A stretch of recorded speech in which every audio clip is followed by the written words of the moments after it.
اگر ظالم کے ظلم کو صرف دعاؤں سے روکا جا سکتا تو رسول اللہ نے عدالت کا تصور کیوں پیش کیا؟ اگر مظلوموں کو ظلم سے چھڑانے کے لیے دعائیں ہی کافی ہوتی تو پھر رسول اللہ نے افواج کو بیچ کر مظلوموں کو چھڑانے کا طریقہ کیوں اختیار کیا؟ اگر صرف نمازوں، دعاؤں اور اسپریچویلٹی کی بنیاد پر ہی ریاست میں امن کا قیام ہوتا تو رسول اللہ نے مدینے سے باہر یہودی قبائل سے امن معاہدے کیوں کیے؟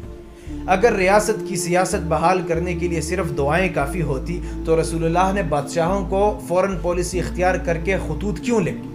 مختصر یہ کہ اگر کسی شخص کا موقف یہ ہے کہ ممبر پر کھڑے ہو کر صرف واعظ و نصیحت سے ہی معاشرہ ٹھیک ہو سکتا ہے تو اس بیچارے کو تو پتہ نہیں لگ رہا، لیکن حقیقت میں وہ محمد مصطفیٰ کی سیرت کا سب سے بڑا چیپٹر یعنی کہ 10 سال کی مدنی زندگی کو اگنور کر رہا ہے۔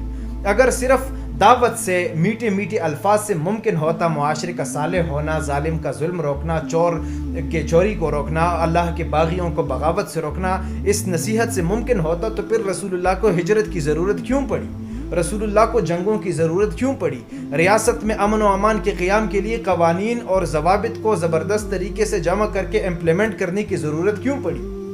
یہ موقف تو آسان ہے کہ واعظ و نصیحت سے لوگوں کے دل بدل جاتے ہیں، جن کے نہیں بدلتے اور وہ مظلوموں پر ظلم کر رہے ہیں، اللہ کے نیک بندوں کو تکلیف پہنچا رہے ہیں، ان کے ساتھ آپ نے کیا کرنا ہوگا؟ لازماً آپ کو شرعی قوانین امپلیمنٹ کرنے ہوں گے اور اس کے لیے چھت نظام خلافت کا ہے۔ شرعی قوانین کا نظام خلافت کے بغیر چلنا ممکن ہی نہیں ہے۔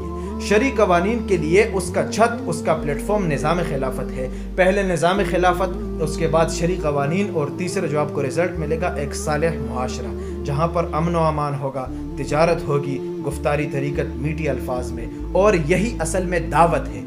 اذا جاء نصر اللہ والفتح ورأیت الناس يدخلون فی دین اللہ افواجا، جب اللہ نے فتح مکہ دی اس کے بعد فوج در فوج اسلام میں لوگ داخل ہونے لگے۔ کیوں؟ کیونکہ ریاست بن چکی تھی۔ جب لوگ بازار آتے، لوگوں کے طریقت کو دیکھتے، بازار میں خرید و فروخت کو دیکھتے، ماحول کو دیکھتے تو متاثر ہو جاتے کہ انسان تو یہ ہیں۔ در حقیقت ریاست کا قیام ہی دعوت ہے کہ کفار دنیا کے کونے کونے سے آ کر آپ کو دیکھ لیں کہ انسانیت کسے کہتے ہیں، انصاف کسے کہتے ہیں، ظالم کے ہاتھ کو کیسے روکا جاتا ہے۔